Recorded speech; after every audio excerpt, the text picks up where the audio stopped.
Yo, what is up, Crockxen climbing Poke fans and others who will sub on this video. I'm SoresanCrockxen, and apologies for no video face cam today. I did not feel like I wanted to get in front of the camera for this particular topic, and this is more like an impromptu, hopefully not a rant, but it's not going to be that long of a video anyways. So this is to discuss the newest anime visual that was released regarding the top 8 champions for the Pokemon Masters Coronation Ceremony stuff that's happening, and I'm still upset about it. Okay, I'm not as angry as I was when I initially saw it this morning, but it's just not. I'm not excited for it. You know, I was on Twitter and I got into some discussions with people when somebody else was talking about it, and I went ballistic because it's ridiculous. What we have 6, 7 champions, speaking, in that entire group, because you have Leon, you have Diantha, you have Iris, you have Lance, you have Steven, and then you got fucking Ash, and like, so you have these 7 league champions in this group, right? And then for some fucking reason they're like, oh, we're just gonna throw in Alon here. Why? Not just because, you know, we don't have an exact reason for it, but we're just gonna do it anyways. And I still don't understand why. And I've seen a lot of people's reaction. You know, you have those X and Y band boys that are excited because, you know, get to see somebody representing X and Y again, even though we already have Diantha there, which is one of the main reasons I'm upset. You have every single generation represented here besides Gen 7. Now, you guys know my stance on the games. I have never finished one of those.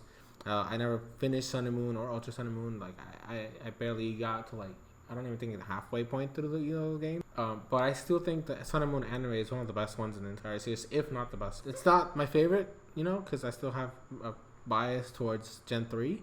But I still think, objectively speaking, Sun and Moon is probably the best anime we've ever had. And Journeys was okay at the start, and I've seen a lot of discourse about the quality of it and how it went down and how it's just a boring series and all this and that. And then this is the icing on the cake of how bad this went, because you see the chart, right? You see the chart. You have, you know, Ash with his Pikachu, you have Lance with his Dragonite, Steven with his Metagross, Diantha with Mega Gardevoir, and then you have I forgot the rest of them. Cynthia with her Garchomp, Leon with Charizard, and then you have another fucking Charizard in it, and it's Charizard X, and I'm just upset. Like, why did we really need 2 Charizards in the top 8? What is the purpose of it? It's not. And one of the things I was mentioning, because somebody had in Twitter was asking me, well, who would you replace him with? I'm like, anybody else, literally. Alon. So I'm gonna give you guys a brief reason why I dislike Alon as a character. For those of you guys who didn't watch my X and Y reviews back in the day, Alon is a character that I liked in his own, like, Mega Evolution specials. I actually really enjoyed him in that arc, and I wouldn't have minded him coming into the main series if only they used him as a companion to Ash against Team Flare, because that's where it was leading up to. It was leading up, you know, he's working for Lysander and all this and that, and so he's gonna be involved in the Team Flare plot line, which I had no problem with. But for some stupid reason, they just shoved him into the league like nobody's business. Like, just why not just have him there? You know, it's not like we have any other characters to shove in this stupid thing. So let's just throw in this random OP guy to defeat Ash. Now, granted, I still stand by the fact that I believe Ash should not have won that league, and I will never say anything otherwise. I just wish he had lost to Shota, because Shota was an actual rival to Ash, and Mega Sceptile against Greninja, that was just not that was an unfair advantage. Like, there's no reason Shota should have lost, because he was constantly losing to Ash. So, I mean, I guess it was one of those things. Oh, well, Ash is just gonna keep beating him, and he's not gonna ever have a chance, because the only time he ever won was because the Greninja form wasn't working properly, and he got the edge, which is a stupid reason for him to win. It's not a fair win in my eyes, you know. So Alon just being there made no sense, and I really didn't like it. So the fact that they just shoved him in there as just a stopgap to Ash not winning the league It was ridiculous. I still think Tobias is a little worse. But even Tobias, and somebody else mentioned that, Tobias isn't even mentioned in this group, and neither is Paul. Now, Paul is one of the characters I expected to be around this coronation stuff because he's Ash's best rival to this day. Him and Gladion, and I'm going to talk about Gladion in a second.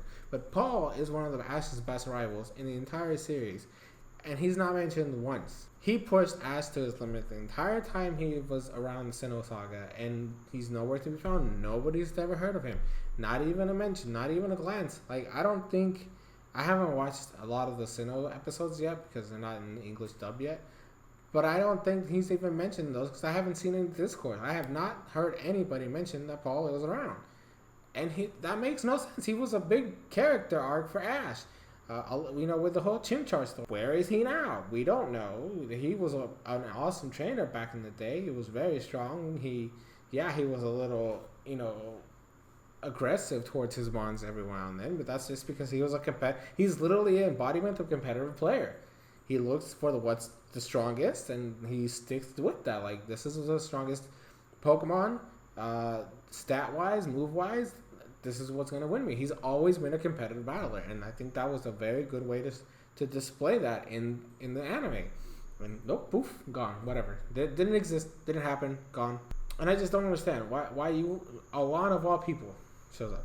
Now, I'm going to quickly turn to, Glad. I'm sorry if this is all over the place. This is not like a planned scripted video like I have wanted to get stuff done like that anyways, no rambling. Gladion. Now, one of the things I was talking about to the person that was in the Twitter thread, which I mentioned already, Gen 7 has no representation. They mentioned Ash is the champion of Alola. That's fine, but Ash is not an Alolan citizen. He's not from Alola. He's from Kanto. So technically speaking, if you want to look at it, you have representation from Kanto, Johto, Hoenn, Sinnoh, Unova, Kalos, and then Kalos again. Right? Where is the Alola representative? And then I mentioned, Gladion is a perfect example of somebody you could have put in here. Now, they did throw in the fact that, Gladion is out and about with Lily and Lusamine looking for their dad, which is fine. Right? That's a good storyline that was shown off when they went back to Alola. But here's the thing. You could have brought him back for this.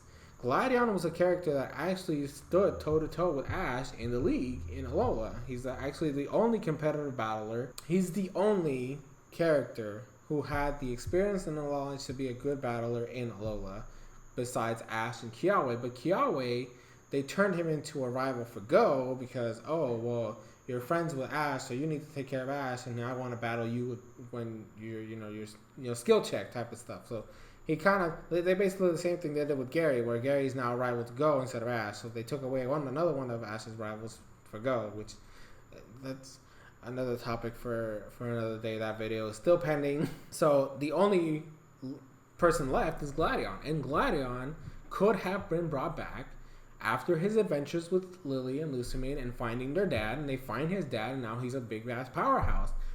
And there you go. You have a representative from every single generation in this group. So I don't know why of all people they decided to bring back the other guy with a fucking Charizard on his team, not just on his team, but his ace. There's no sense. Now there's two fucking Charizards in that fucking visual key, and I hate it. Not because I'm gonna throw out my bias here. I still like Charizard as a Pokemon. Okay, he's still one of my favorite starters, but he's gone down a significant amount over the years just because of how much they shove him in the faces of everybody. I don't like the fact that we have two of the same represented Mon in this top 8 as an ace. Everybody else has a unique Pokemon, and you have to have two fucking Charizards in here. For what purpose? Do we really need to see Gigantamax Charizard and a fucking Charizard X? For what? There's no purpose for this. And I really hope, this is something that I agree with the Insane Game Freak, which he posted this on Twitter as well. I do not want Ash fighting Alon. I do not want him, because the problem with Ash fighting Alon right now, they're just going to be like, you can only beat me, because X, Y, or Z reason. Because the reason why Ash lost in the league is because his Pokemon, I'm pretty sure they're underdeveloped in this arc anyways, because from what I've been noticing, Ash's team is strong, but really lopsided with how they're developed. But that's a story for another day. I just don't see what the benefit of it is. I don't understand how they're gonna do this whole top 8 stuff if it's gonna be like, oh well, 8th place versus first place, 2nd place faces like 7th, and so on and so forth. I really don't know what the whole like gimmick is gonna be, but I really don't want Ash to battle Alon. If anything, I think that Alon should face Steven, and then Steven curb stomps Alon. Or if, according to what the Insane Game Freak was talking about, he wants Iris to curb stomp Alon, and that would be awesome. Cause Iris is now a powerhouse. She became champion of a universe, so that'd be a great way to show it off. And I don't know. There's not too much else I can say. I'm really upset. I really don't like Alon. The way they just shoved him in there, like this is, oh, we don't have an 8th person. Let's just, here you go. Like, as if we didn't have a Gen 6 representative to show off Mega Evolutions already. Like, and Ash has all 3. That's the other part. Ash has a Mega, a Z Ring, and the Dynamax band. So he can use his Z move.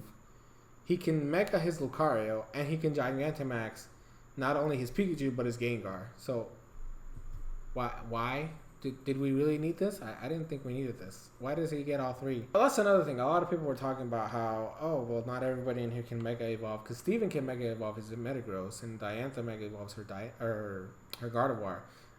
But Lance doesn't have a Mega. Well, no, yeah, because he has Gigantamax, or not Gigantamax, but Dynamax Gyarados.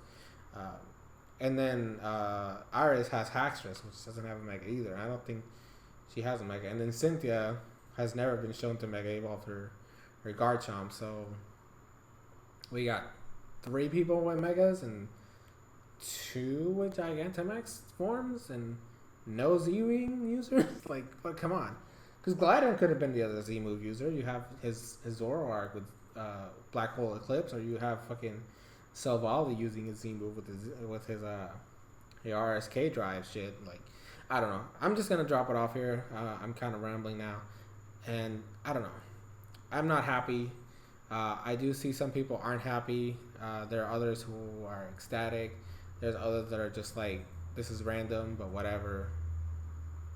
I don't know. Leave your thoughts in the comments. What do you feel? How do you feel about this top 8? Do you think they should have added somebody else? If so, who? And yeah, I'm just going to leave it off there before I go on a tangent. That's going to be it. Thank you guys for watching, and I will see you guys in future videos.